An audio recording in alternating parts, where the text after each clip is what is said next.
Hey everyone, you know that feeling, right? You're staring at a math word problem and your brain just short circuits. It feels like it's designed to twist you into a pretzel. Well, today we're going to untwist it.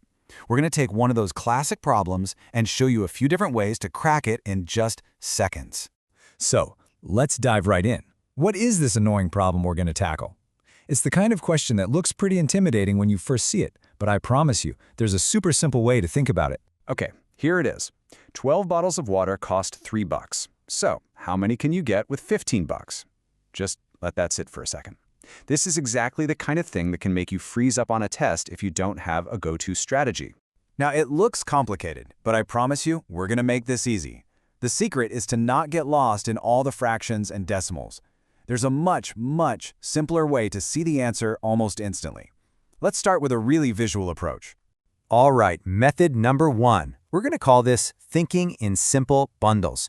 It's all about using your imagination instead of complicated equations. This really helps you see what the question is truly asking. Okay, so check this out. Just picture it. That $3 buys you one bundle of 12 bottles. Simple enough, right? Now, you've got $15. So how many of those $3 bundles can you actually get?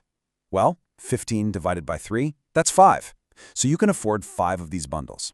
And since every single bundle has 12 bottles, you just do 5 times 12, and boom, 60 bottles. See that? No messy decimals, no fractions, just simple, easy groups. So that bundle method is awesome, right? It really helps you see the logic. But what if you're in a hurry? What if you want the answer in like 10 seconds? Well, there's a mental trick for that, and it's all about spotting the relationship between the numbers. All you have to do is ask yourself one super simple question.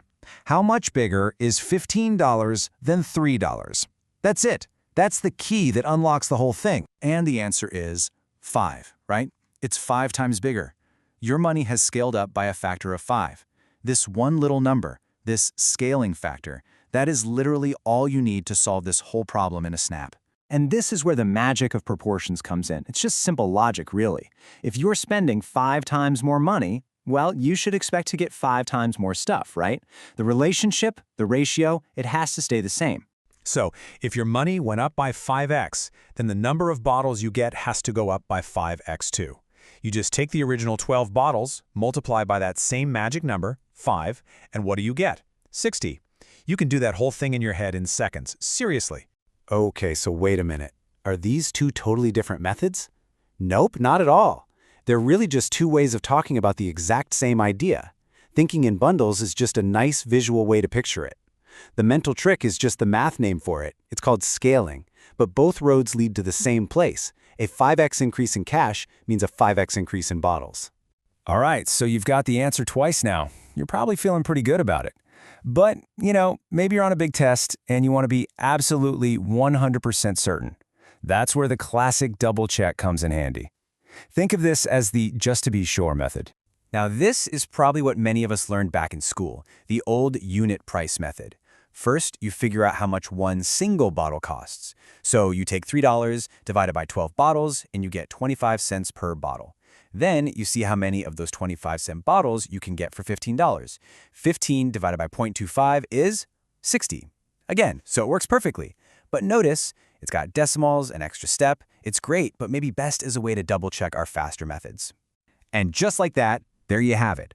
You didn't just learn how to solve one little problem, you've actually just added 3 really powerful tools to your problem-solving toolkit. You can use these on any question that's structured like this. Okay, let's do a quick recap of your new toolkit. First, you've got the visual way, thinking in bundles. Then there's the super fast way, find that scaling factor, that 5x trick. And finally, you have the rock-solid double check, calculating the unit price. Oh, and here's a little pro tip for any tests you might take. Be on the lookout for trap answers. It's so common for them to put numbers from the question, like 5 or 12, right into the multiple choice options just to throw you off. But now you know better.